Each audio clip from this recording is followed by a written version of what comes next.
എമ്പുരാനിലൂടെ ഒളിച്ചുകടത്തുന്ന രാജ്യവിരുദ്ധത വിലപ്പോകില്ലെന്ന സൂചന നൽകുകയാണ് social media ഹാൻഡിലുകൾ.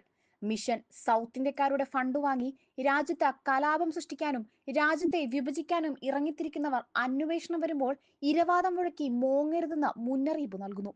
ഫേസ്ബുക്ക് പോസ്റ്റിലൂടെയാണ് വിമർശനം. ഫേസ്ബുക്ക് പോസ്റ്റിന്റെ പൂർണ്ണരൂപം ഇങ്ങനെ: അൽസുഡുവിന്റെ ആടുജീവിതം തുടങ്ങുന്നത് ഹലാൽ ഫ്ളാറ്റിന്റെ പരസ്യത്തിലൂടെയാണ്. പിന്നെ സിനിമയിൽ ഉയർന്നു വരാൻ ഒരേ സമയം മട്ടാഞ്ചേരി മാഫിയുടെയും ഏട്ടന്റെയും ഒപ്പം നടന്നു. അവരുടെ കൂടെയാണെന്ന് എപ്പോഴും തോന്നിപ്പിച്ചു. പിന്നെ പിന്നെ ജിഹാദി ഫണ്ടിറക്കി ചെയ്തതെന്ന് സംശയിക്കപ്പെടുന്ന നിരവധി സിനിമകളുടെ ഭാഗമായി. രാജ്യത്തിന്റെ നീതിന്യായ വ്യവസ്ഥയെ വരെ പരിഹസിക്കുന്ന ജനഗണമന പോലുള്ള സിനിമകൾ ചെയ്തത് സുഡാപ്പികളെ നിരന്തരം സന്തോഷിപ്പിക്കാൻ. ഹിന്ദുക്കളെ കൂട്ടക്കൊല ചെയ്ത വാര്യൻ കുന്നനായി അവതരിക്കാൻ ഇടയ്ക്ക് ഇറങ്ങിത്തിരിച്ചുവെങ്കിലും നല്ലൊരു കച്ചവടക്കാരൻ കൂടിയായ അൽസുഡു തന്റെ മറ്റ് സിനിമാ പ്രൊജക്ടുകൾക്ക് അത് തിരിച്ചടിയാകുമെന്ന് കണ്ട് പിന്മാറി. എങ്കിലും ഇടയ്ക്കിടെ സുഡാപ്പി സിനിമക്കാർക്ക് വേണ്ടി മറ്റു സിനിമകളിൽ സഹകരിച്ചു.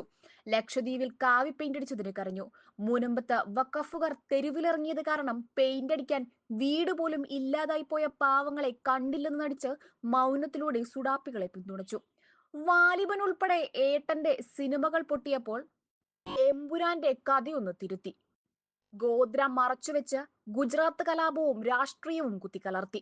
സുഡുക്കളും കമ്മികളും കൊങ്ങികളും ഏട്ടന്റെ ആരാധകരും സിനിമ കാണാൻ എത്തുമെന്ന് അൽസുഡു പ്രതീക്ഷിക്കുന്നു. ആഗ്രഹം നല്ലതാണ്, പക്ഷേ നിന്റെ തന്തയല്ല എന്റെ തന്ത.